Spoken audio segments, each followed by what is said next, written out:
नमस्कार बच्चों, education point coaching classes में आप सभी का स्वागत है। आज हम घनमूल की कुछ शाब्दिक समस्याएं करेंगे। What problems on cube roots. देखिए, यहाँ सबसे पहले आपको दो एग्जांपल्स दिए गए हैं। क्या दिया गया है? प्रिया कहती है, आज हमारी टीम ने क्षेत्रीय स्तर पर मेंटल मैथ्स प्रतियोगिता को जीत लिया। सविता ने जितने प्रश्नों का उत्तर सही दिया, मैंने सविता से दुगने प्रश्नों का और मेघा ने सविता से 3 गुने प्रश्नों का उत्तर सही दिया। मतलब सविता से दुगने मैंने और सविता से 3 गुने किसने दिए? मेघा ने उत्तर दिए। तो देखिए, हम इसमें क्या करेंगे। माना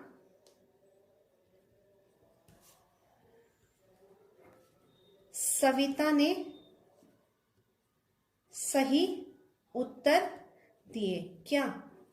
ये प्रतियोगिता में पी। तो मैंने मतलब प्रिया ने सही उत्तर कितने दिए बेटा? प्रिया ने सही उत्तर दिए दुगने, मतलब 2p। और मेघा ने सही उत्तर दिए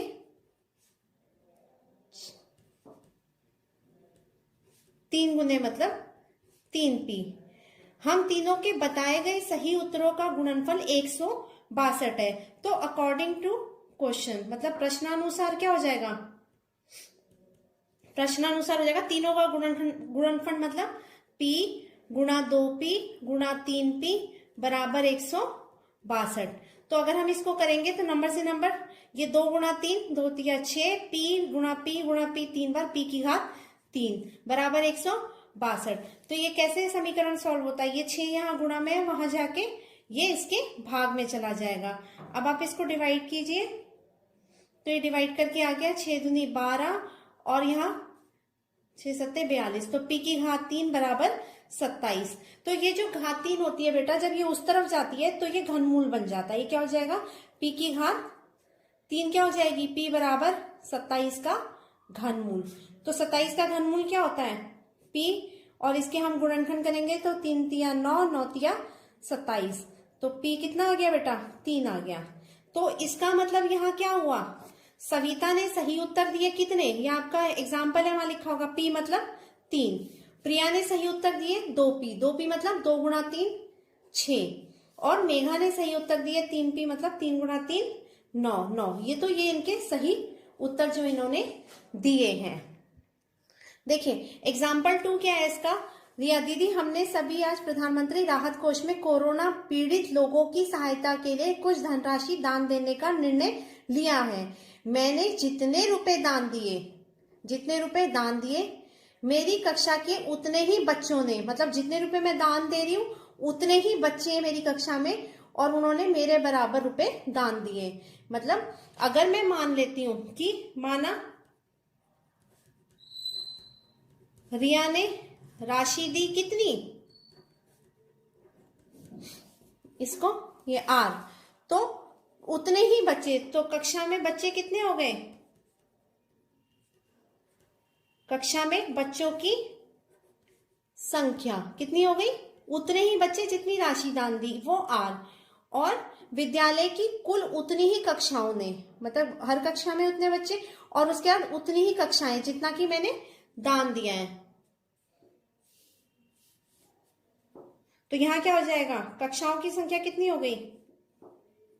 धनराशि देने वाली कक्षाओं की संख्या भी r हो गई। अब यहां पर कुल कितने रुपए? 3375 रुपए एकत्र हुए। कैसे पता चलेगा? कुल धनराशि कितनी एकत्रित हो गई है? देखिए बेटा, r बच्चों ने, r कक्षाएं और हर कक्षा में r बच्चे, तो कुल कितने बच्चे हो गए? r गुणा r। तो ये कुल इतने बच्चे हो गए, इन्होंने राशि कितनी थी? r, तो ये भी r से गुणा। तो इसका मतलब r गुणा r कितना हो गया? r की घात 3 बराबर 3375। तो ये r की घात जो घन है ये उधर गया, इसका बन गया घनमूल। तो 3375 का हम घनमूल निकाल लेंगे। इसके गुणनखंड निकालिए, तो यहाँ पर जो इसके गुणनखंड आ जाएंगे वो क्या आएंगे? 3 गुणा 3 गुणा 3 गुणा 5 गुणा 5 गुणा 5। तो 3 3 के जोड़े बने, इस एक जोड़े में से 3 बाहर और ये 5 बाहर, तो ये 15 आ गया। तो इसका मतलब रिया ने राशि दी 15 रुपए बच्चों की संख्या 15 और कक्षाओं की संख्या भी 15, तो तीनों कितना हो जाएगा 15। देखिए बेटा, अब हम क्वेश्चंस करते हैं। आपको यहाँ कुछ क्वेश्चंस अपने आप करने के लिए दिए गए हैं। 3 क्वेश्चन आपको दिए हैं। पहला क्वेश्चन है, चौक के घनाकार डिब्बे का आयतन 1728 घन सेंटीमीटर है। मतलब घनाकार डिब्बे का आयतन कितना है बेटा? 1728 घन सेंटीमीटर। आपको इसकी लंबाई, चौड़ाई और ऊंचाई बतानी है। देखिए, घनाकार कैसा होता है? जिसकी लंबाई, चौड़ाई, ऊंचाई तीनों ही बराबर होती है। तो सीधा आयतन का फॉर्मूला क्या होता है? भुजा गुणा भुजा गुणा भुजा, मतलब लंबाई गुणा चौड़ाई गुणा ऊंचाई, और ये तीनों ही बराबर होती हैं इसकी। तो ये कितना हो जाएगा? माना लंबाई बराबर है चौड़ाई के, बराबर है ऊंचाई के, बराबर x। तो इसको हमने ले लिया लंबाई गुणा चौड़ाई गुणा ऊंचाई बराबर आयतन 1728 घन सेंटीमीटर। तो x को 3 बार गुणा किया तो यह आया x की घात 3 बराबर 1728। तो x का मान कितना होगा? ये जो इसकी घात 3 है घन, उधर जाके घनमूल हो जाएगा। फिर हम 1728 के क्या करेंगे? अभाज्य गुणनखंड ज्ञात कर लेंगे। इसके अभाज्य गुणनखंड किससे जा रहा है? ये 2 से। 2 छीक 12 और ये 2 अट्ठे 16, 2 छीक 12, 2 चौक 8। इसके बाद फिर ये 2 से, फिर इसको 2 से किया। देखिए 2 से ये 2 अट्ठे 16, 2 पंजे 10, 2 चौक 8, 2 दूनी 4, 2 सत्ते 14। अब ये 27 2 से नहीं होगा, ये 3 से जाएगा। 3 दूनी 27, 3 तिया 9, 3 एकम 3। अब यहाँ पर हम इसके ये गुणनखंड लिख लेते हैं। तो यहाँ पर ये कितना है? 6 बार 2 है और 3 बार 3 है। इसका निकाला 2, इसका 2 और ये 3। तो कितना हो गया? 2 दूनी 4, 4 तिये 12। इसका मतलब लंबाई बराबर 12 सेंटीमीटर, चौड़ाई बराबर 12 सेंटीमीटर और ऊंचाई बराबर 12 सेंटीमीटर। देखिए बेटा, सेकंड क्वेश्चन आपको क्या दे रखा है? दीपक ने वृक्षारोपण समारोह में जितने पेड़ लगाए उसके दुगने पेड़ महेश ने लगाए और उसके 4 गुना पेड़ सुनील ने लगाए हैं, और तीनों ने के पेड़ों का गुणनफल 4096 है। तो प्रत्येक द्वारा लगाए गए पेड़ निकालने हैं। अब इसमें हम क्या करेंगे? किसके हैं? दीपक ने। माना दीपक ने पेड़ लगाए कितने? x। तो महेश ने दीपक के दुगने, मतलब महेश ने पेड़ लगाए दुगने मतलब 2x, और सुनील ने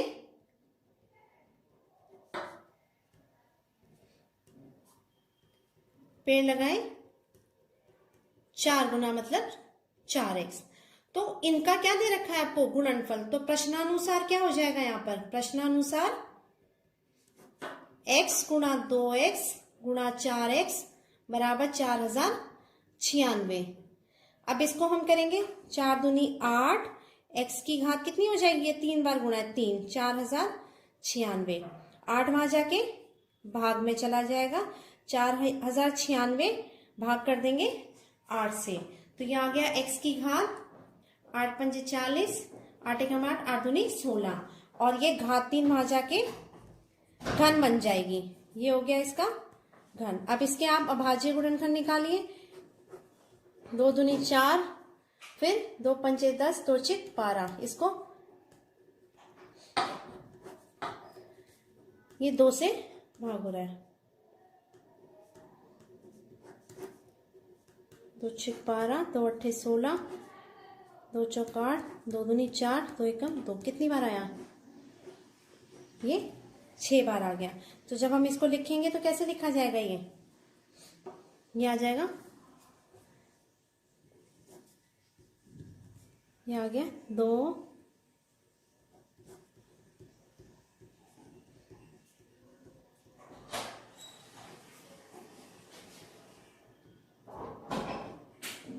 तो इसका आ गया 2 2 2 3 बार, 2 दूनी 4 4 दूनी 8 आ गया x बराबर 8। तो फिर यहाँ क्या हो गया, दीपक ने पेड़ लगाए, कितने पेड़ थे दीपक ने, x मतलब 8। महेश ने पेड़ लगाए, दुगने कितने थे, 2x मतलब 2 गुणा 8 16 पेड़ लगाए। और सुनील ने पेड़ लगाए 4x मतलब 4 गुणा 8 32। देखिए थर्ड क्वेश्चन क्या दे रखा है, एक शहर के एक उत्पादन केंद्र में जितने कोरोना टीकों का उत्पादन 1 घंटे में किया जाता है, 1 घंटे में जितने टीके बनते हैं उतना ही टीके का मूल्य है। मतलब अगर 1 घंटे में कितने x बनते हैं तो वही मूल्य है, मतलब x हो गया। और उतने ही उत्पादन केंद्र है, तो केंद्र भी कितने हो गए, उसी के बराबर, तीनों बराबर है, उत्पादन, मूल्य और केंद्र। तो यहां पर माना 1 घंटे में उत्पादित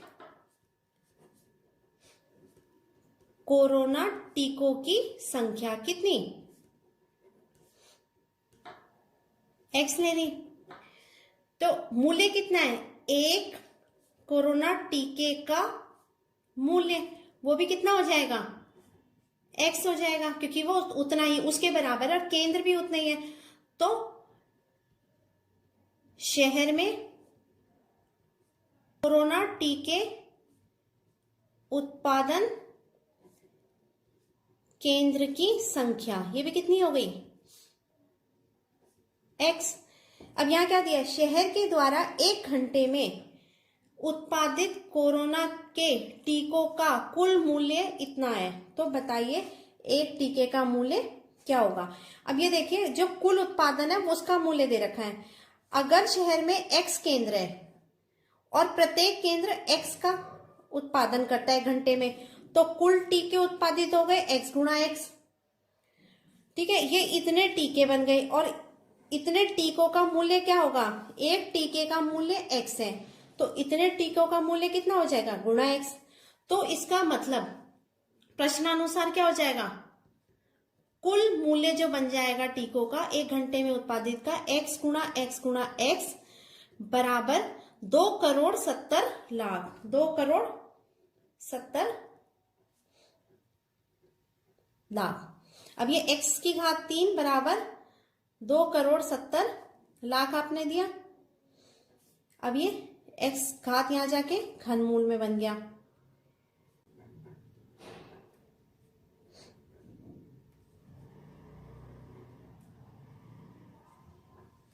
ये हो गया बेटा। अब इसका घनमूल निकालना है आपने, किसका, 2,70,00,000 का। देखिए इसका गुणनखंड निकालने की जगह 27 किसका होता है, 3 का, तो 27 हो गया 3 गुणा 3 गुणा 3 3 बार। और ये कितने जीरो हैं, 1 2 3 4 5 6, तो हम इसको लिख देंगे 10 गुणा 10 गुणा 10 कितनी बार,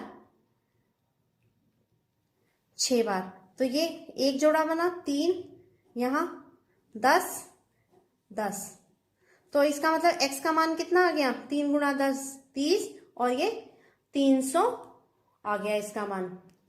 तो हमें क्या निकालना था इसमें, एक टीके का कितना मूल्य है, कितना मूल्य है, x। तो एक टीके का मूल्य कितना हो गया, ₹300। उस शहर में कितने उत्पादन केंद्र है, तो शहर में उत्पादन केंद्रों की संख्या,